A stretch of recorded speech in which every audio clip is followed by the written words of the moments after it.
Hello, everybody, and welcome to our weekly webinar that we do on demographics and marketing. And I'm kind of excited to go through this topic because we decided that we were going to try doing predictions for the coming year, trends that are happening, stuff that you're going to want to know, and you're going to hear it first. Now, by the way, almost all the prediction things that people say, most of them don't come true.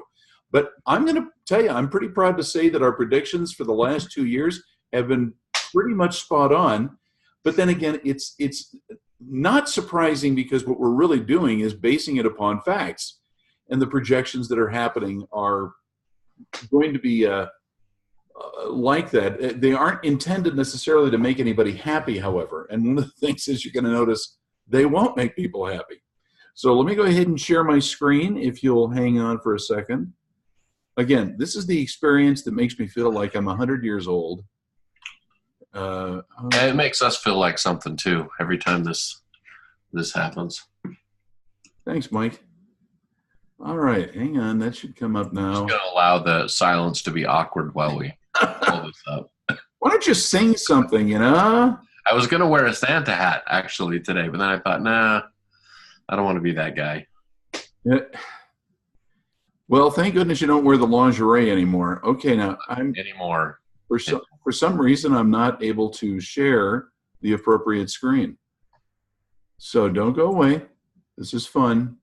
These are the good times. These are the good times. This is where our professionalism really shines through. The material we've got is so darn good. That's what okay, there. I'm going to show all windows, and there we go. When I first started in the business, this is probably our maybe almost 70th episode of this webinar. Can you believe that? I do believe it, and I find it a little troubling. Okay, now, by the way, I want to make sure everybody knows we're following one of our predictions in that we're specializing more or offering a lot more content that people could look up and use on their own. So dentaldemographics.com hasn't really changed. Doctor Demographics. Doctor Demographics hasn't. Dental Demographics and Vet Demographics have changed. And we're updating material on them all the time. And the reason I bring that up is because if you want copies of our other webinars that we've done and podcasts and articles and such, that's the place to go. We'll be archiving that soon, right, Mike? Yes. Okay, let's keep going on. Now, professional practices, I'm going to say you're going to have to keep on your toes because there are going to be changes in the coming year that are going to affect significantly existing practices for sale, and startups, big time, because there are some market conditions that are not necessarily going to be simple. Now, let's start with the first one, the population is on the move, and I'm going to review each of these 5 trends in a minute in more detail. The second thing is artificial intelligence and professional practice space. Believe it or not, there is a real problem right now in the way that practices are set up and really offices are leased that are creating a demand for more automation in the front office and back office, and I'll explain more about that. And it is going to affect, by the way, staff size. The rise of entrepreneurs in professional practice, there's going to be more new stuff in the way that the professions have manifested themselves in medicine, in healthcare, veterinary, and dentistry. Now, here's a big thing that is not insignificant. The cost of living and the cost of doing business are going to grow in importance as to what type of practice will work in that space. There has long been the perception that somehow a practice would be profitable or not, but it doesn't have to change its model appropriately or accordingly, and that is not the case now. It's going to be a big deal. Social media advertising and search engine strategies are going to go through a big change. And a lot of doctors who have kind of pretty much floated along, not really working at that, are going to have to be aware the changes are coming early in the year, and that's why you're going to need a little help. Now, Mike, by the way, happens to be a bit of an expert on that topic and has done a great deal of updating of our stuff, but also the stuff for clients. So please hear what he has to say. Now let's go into the population is on the move. I know that everybody says, yeah, populations are a moving target, demographic shifts, and it does. Some people who have contacted us like 3 or 4 years ago are saying, am I still in the same place I was before? Because the people here are not like they used to be. Now, ultimately, the cost of housing has changed things, and crime is also affecting particularly urban areas. Now, there's two different ways that crime is calculated. One is crime against people, and the other is crime against property. It's the crime against property that is really coming into the statistics, but it's the crimes against people that are making people change where they will go for business and for practice. There are unfunded mandates that are really going to peak in this coming year, and they are going to be huge. So let me just be real specific. The larger states of Illinois, New York, New Jersey, and California are really going to take it in the shorts. Connecticut's already going through a problem. They can't fund the roads, the bridges, police, and fire. And that's making some places just worse to live in. So the unfunded mandates are making a big shift. And what are people doing? They're leaving. Where are they going? They're going to second-tier states. So those that I think are going to grow most in the coming year are Georgia, the Carolinas, North and South, Arizona, Utah, Colorado, and of course, Idaho. Now that doesn't mean that there's not going to be significant growth in other states like Oregon and Washington, or that somehow Texas is not going to continue to grow. It definitely will. So by the way, will Oklahoma. But I'm saying these second-tier states are going to be the ones that are really going to see a lot of the changes happening. But the outside the major metro areas, in the first-tier states are really going to be your places of opportunity. So people are moving out of Los Angeles, to give you an example. Why? Because of crime, a homeless problem, unfunded mandates within the city and county of Los Angeles, and so people are taking off. Same thing's true in Cook County with Chicago. People are taking off. Now, where are they going? Not necessarily always out of state or far away. But there are people who are discovering, I can't live here anymore. Baltimore, Maryland is a great example of it, in which there are so many pressures inside the city boundaries that the city itself is becoming hollow. People have moved outside of it, same state, but out of that area. So that's another little factor I want you to be aware of. High-cost states to low-cost states. So people are moving from places that they've traditionally been in, and everybody thought they'd always be there. And a good example is McKesson Pharmaceutical. Now, McKesson Pharmaceutical is the largest pharmaceutical distributor in the United States, and it's been headquartered in San Francisco forever. It's moving to Texas. And that has shocked a lot of people who are in California because it has such a major financial impact. The amount of taxes McKesson pays is phenomenal. And there are all these regulators who were employed there by the state. They're now out of work. Now, it's obvious that Texas is one of those states that's getting a lot of those benefits. But there are other things that I thought were key indicators that are showing how this trend is happening. There are people who are moving from high-tax states to low-tax states. The governor, the current sitting governor of Maine, whose name is Paul LePage, has announced when his term ends this next year, he's moving to Florida. He's not staying in Maine. And he's been on, it's really funny. I love Maine. Maine is so great. We have just a wonderful place. And he's leaving. So it's just, it means it's scary. And here's why this is really forcing people. We call it Californication. Yes, that is a double entendre, and it's not kidding. California is exporting its government model to a lot of places. So if we look at the close election we had in Utah, in which we got a Democrat in the Congress, in what has traditionally been a pretty Democrat liberal area, but people are going, oh no, it's great. Now what's happened though in that district and other parts of Utah is they're making it more like California. The same thing's happening in Arizona and in Texas. So a lot of people have moved to these states and now they want it to be just like it was before. I'll have a little bit more to say on that later. Artificial intelligence in the professional practice space. Now, I'm not a tech, this is not a tech website. You know, Mike, we're not techs, but it's going to have an effect upon where you move. And that's because of this. The sites that you move to have to become more cost efficient because the overhead cost is going up.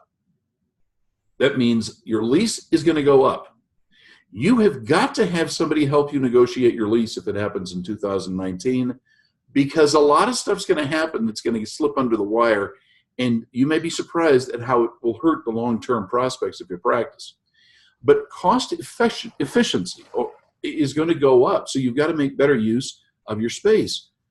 And one of the other things that's going up in several states is the cost of employees is really going to go up. And that is going to definitely hurt practices.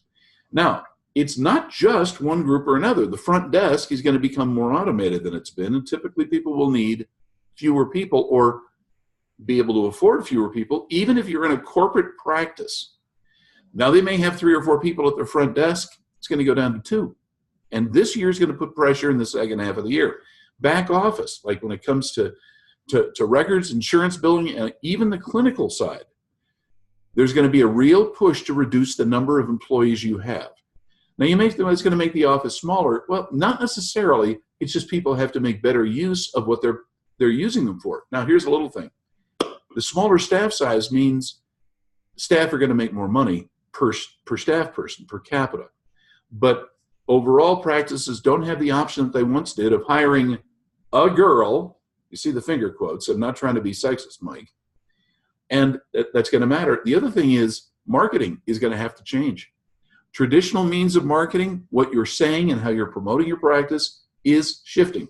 Mike will talk a little more about that later, I have no doubt.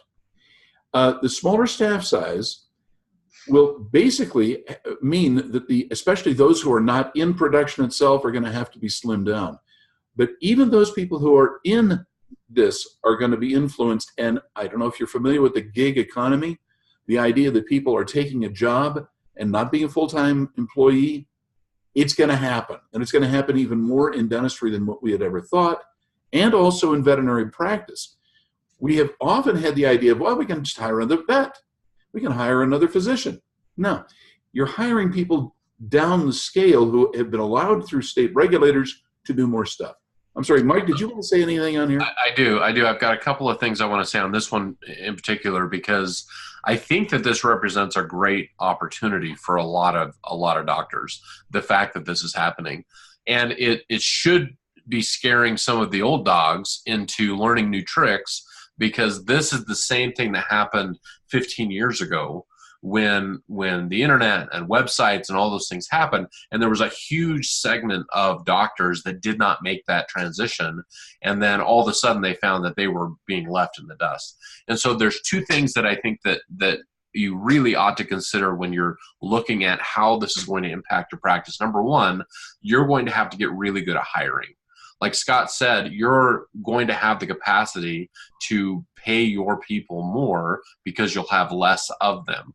And so the better you are at hiring that right person that you'll be able to invest in, that can, not necessarily that they're a great multitasker, but that they do their thing. They're that front door person, or they're that person, the liaison with the insurance, and they're really, really good at it.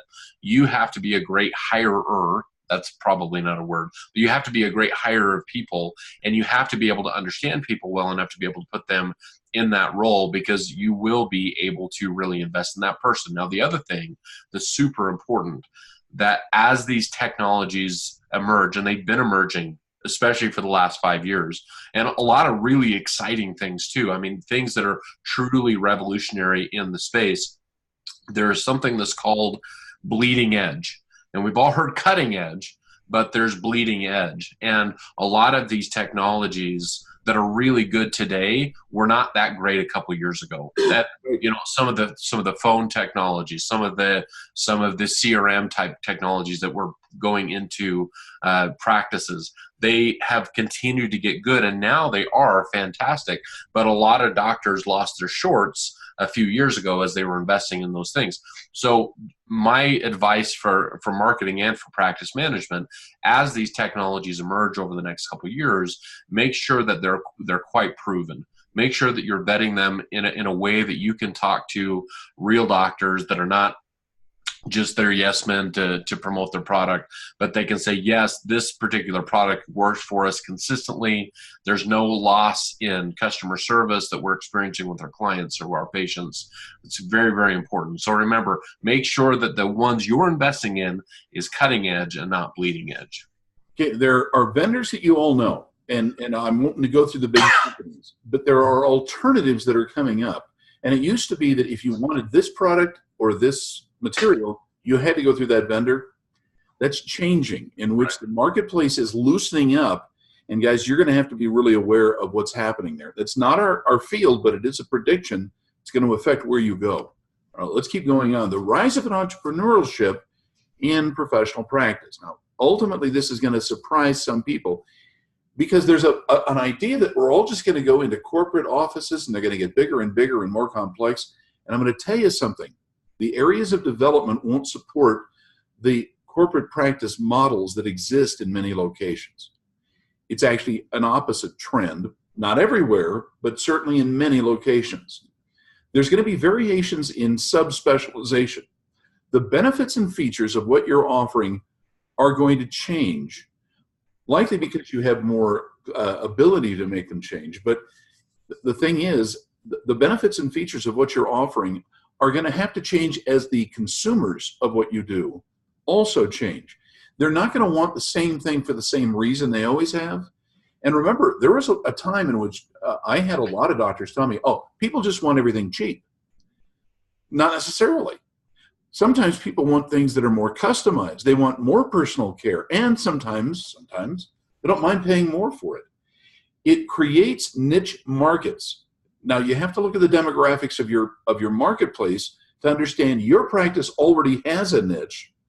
You have to know how to maximize it. Sometimes that's defined by age or by gender or by lifestyle. And when I say lifestyle, I mean psychographics are shifting, and they're shifting around. So the definitions of all these lifestyle groups that we use are probably going to go through a major revamp this year. Now, it's going to look like this. There's going to become a larger geographic footprint for many practices. Again, not for all, but for many. As they become more specialized and niche-y, the area they serve has to increase in size. There's more dependence on internet branding than there ever has been before. And so when I say that, you got to know that in the old days, you used to buy a website. And I can go through the three big website development companies, and they all look almost exactly alike in what they're offering. The pictures are the same, and the words on them, the copy, are all the same. There's going to have to be more personalization on what's happening as far as the branding is concerned. And guys, you're going to get caught flat-footed if you're not thinking about it. There's greater outreach to small, more demanding patient, client, and referral bases. So it used to be in the old days, and I say the old days, really the 80s and 90s, you would go after the low-hanging fruit. Well, in many locations, you probably already know there's a lot more professionals within the area. The way to combat it isn't to kill off the competition. It's to go after a more clearly defined, relevant, anxious to be pleased population. So that gets into target marketing and micro-marketing for professional practices. It'll pay off, but it's not going to be something that you can just do by accident. Implications, you can't be all things to all people. Guys, I know I wish you could, but you can't. You are going to have to say, this is who we want to serve, and here's what we want to offer. Obviously, you have to know who's out there to make that decision. That's where market research is going to help. And did I mention, by the way, we do market research? I don't know. Was it implied? All right, anyway. But even though you can't be all things to all people, you can be everything to some people. And so I believe that you're going to have to start looking more at what you can expand in services with your existing patient base. So you're going to do line extensions. That's the marketing term. All right, got to keep moving. I'm sorry I always get kind of behind the curve. The cost of living and the cost of doing business are going to grow in importance. Why? Because office space is getting much pricier, even in smaller markets. And I'm saying that with most markets where you have a population of 20,000 people or more, you're going to be aware that the cost of your lease and the ancillary costs property taxes, employee taxes, costs are going to go up. Staff is also going to become less available. There was a time in which we had a large pool of people out of high school, let's say, who you could kind of take. There may have been a former patient, and you train them up. That's not possible anymore, not with all the certifications that are needed. But those smart young people are being picked up by other places, and when the employment rate drops below 3.5%, guys, you've got to realize you're going to be having to fight for staff like not before, which is this one of the reasons why I say you're going to have to pay them more and have fewer of them. Now, in large cities or markets, there's going to be a consolidation of practices, I believe. You are going to have practices that will join together in a confederation. Doesn't mean that all the sites are going to join together into a great big megalopolis thing. That's actually the opposite. But rather, you're going to find practices that will have a reason to join together to manage and promote the practices together, particularly human resources. In smaller cities, efficiency strategies will emerge, including off-site business offices. Group solo models will be reborn, and I think you're going to see more new joint ventures. Now, I'm going to ask Mike to step in on this because I know he's got some thoughts. Cooperation among your colleagues will become more important than ever. Now, this is one reason I'm bringing back up a service that we used to offer a lot, but kind of fell off because people weren't so interested. And that is, we do real-time negotiation and strategizing with partners and staffs. If you want to have somebody join your practice, or you want to join a practice together, before you get the lawyers involved, use somebody like us. We've been there and done that, and we can really help the process move forward before you're paying an attorney or a consultant crazy high money. That's because what we can handle are the people side of this. Getting people together and helping them work through those issues. I believe there's going to be new consultations, and gig opportunities are going to work among professionals, not just two professionals. Mike, you want to add something here? So the thing that I was thinking is, as the polarization of corporate dentistry increases over the next year, which I think it definitely, not just next year, but in the future, I think that it creates a great opportunity for those doctors that, and if you've listened to this webinar very many times, you're going to hear how often I preach business owner, business owner, business owner. So you've got to get out of, or at least a percentage of you that are willing to fight the power, so to speak, that are not going the corporate dentistry route.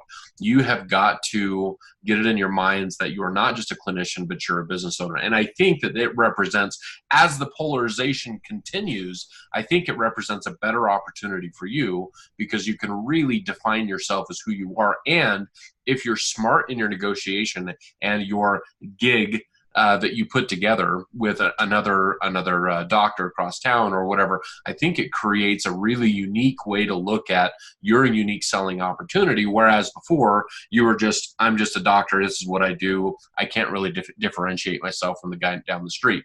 Now, you can not necessarily be a corporate dentist unless you want to go that path, which there's success in that path as well. But it gives you the opportunity to really kind of create something new and fresh to talk about to these markets that are already used to the gig economy in other aspects of their life. They haven't really experienced it in medical or dental yet, but they're going to soon as that polarization increases. Couldn't agree with you more.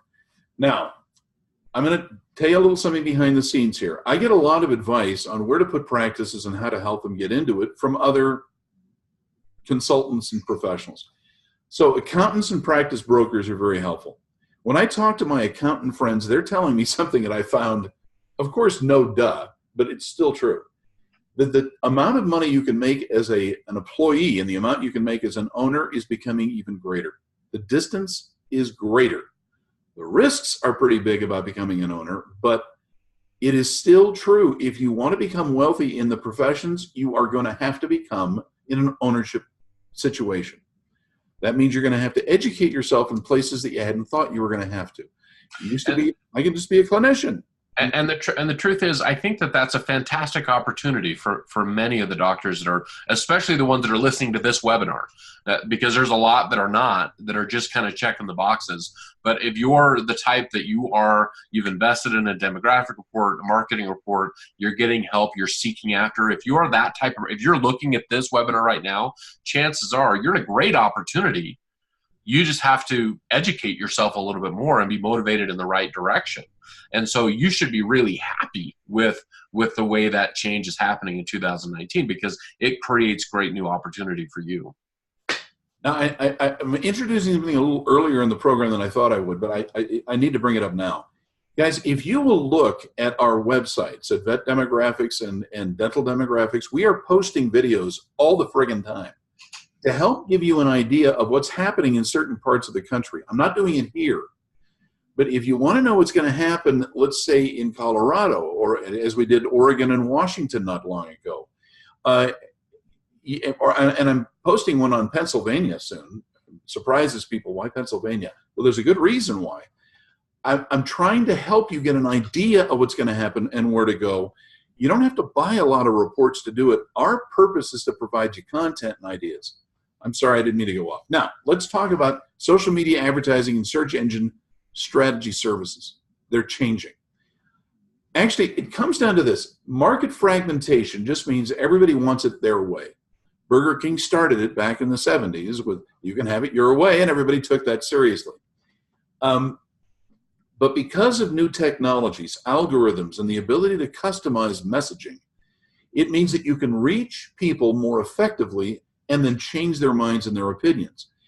There isn't a blunderbuss way of doing it. And it used to be that that's what it was, a blunderbuss. You just shoot something out. And or they sometimes called it the magic bullet theory back in the 60s, and or the hypodermic hypodermic needle theory. Google it, it's there. And it isn't true anymore. It used to be that there was one overriding message that would get everybody to do everything, but they recognize that isn't really working anymore. You have to look at the motivations of a particular group. Search engine optimization is allowing that to happen, but your messaging has to keep pace with the technology. What is said and how it is said is non-standardized. You can't just say, this is who we are for everybody, and you can't just have a bunch of laughing blonde kids with a super hot mom and dad in your website. It's not working like it used to. Strategies of communication are going to be shifting and adjusting, and I'm going to turn this over to Mike in a second. Really go to town.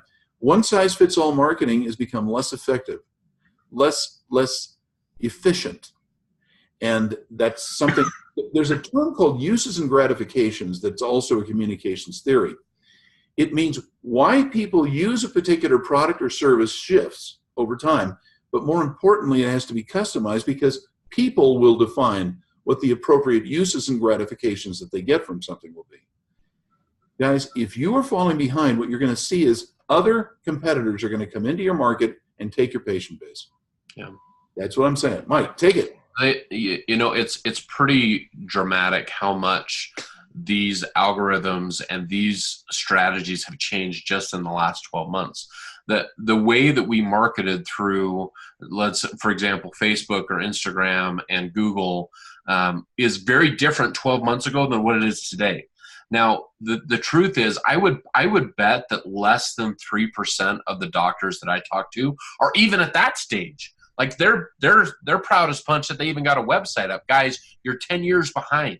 That's the hard thing. Now, so step one, if you're not even there yet, if you're not even advertising online in an effective way and have a method that works for you, you need to do that first. But second thing, if you are doing that and you're just writing the check to your manager or whatever, and you're not really involved with it, let me tell you how drastically it's going to change. Like Scott said, in the first quarter, I talked about polarization before.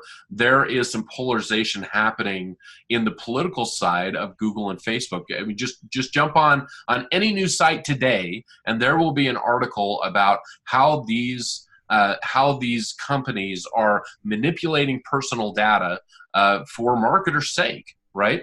And on one hand, as a consumer, I'm highly offended by that. But on the other hand, as a marketer, I'm saying I'm going to utilize that the best I possibly can in an ethical way to deliver my message. The same I did with direct mail back in the day and billboards and radio and whatever it was. Today, that's what it is. And that's the key to reaching the marketplace, because that's where they're at. So if you're not even there yet, and we're out of time here, so I mean, I could rant on this for an hour. I tell you what, too, yeah. if you want to make that change, and again, I could go on for an hour here, but if you want to make that change, I'm going to challenge you to email me, mike@drdemographics.com, and you can put the headline social change, whatever you want to put, so that I know exactly what this is for. I'll challenge you to do that, and I will give you free advice on how you can implement that for this next year, because if you don't do that, I'm telling you, you will be left in the dust in any major market in this country, because there are more savvy marketers that are getting onto that, and it is going to change dramatically. It does every 30 days. So if you're not on top of that, frankly, you're not being efficient as a practice. I just have to tell you, Mike and I have had this conversation about our own little company here, and we have recognized that unless we are sharper in what we're doing, we're going to fall behind and become less relevant. There are always people who are better funded who are going to throw money at the wall and see what sticks, and that happens. Now, we think we've come up with a good plan, and this webinar is part of the way to do it. You might notice you're not paying anything for this. We're giving you information and advice and then helping you figure out a way to get it. That's our purpose. We're trying to sell full value for it. But please, by all means, don't lose sight of the fact that you need help. Now, I wrote that book, Dental Site Selection Handbook. And Dentist Site Selection. Dentist Site Selection Handbook. All right. Dental Site Selection Handbook's the book. The site is dentistsiteselection.com. Now, guys, we also have the book for veterinarians. Please take a look at it. If you go to Amazon, look up Scott McDonald or Dr. Demographics, you'll find it there. But our job is not to make big bucks on that. It's to try to help you get ahead of the curve. We have a video conference discount. This is for if you want to get advice and counsel from us. We're doing it online. DEC 18 will save you $50, which is real money. And that is more than just a trip to Sizzler. It's something. It's a trip for two to Sizzler, as a matter of fact. It's a trip for two to Sizzler, or many trips to McDonald's. They've got a hell of a salad bar. They really do. It's fantastic. Yes, it's great. Thanks, Mike. Thanks for adding that little endorsement that we're not getting paid for. The point is, we're trying to offer this, but listen, after the promotion ends, don't call us up and say, is that still going on? Because I had that happen twice yesterday. I'm sorry. It ends when it ends. We want to be able to help you, though. So give us a call, tell your friends and neighbors, and I will also quickly tell you this. This is our last webinar for the year. We're not going to be picking up until the 8th of December. We're going dark for a couple of weeks because, doggone it, I'm not coming in on Christmas or on New Year's Day. I mean, come on. I may not be much of a partier, but I like to sleep in too. All right.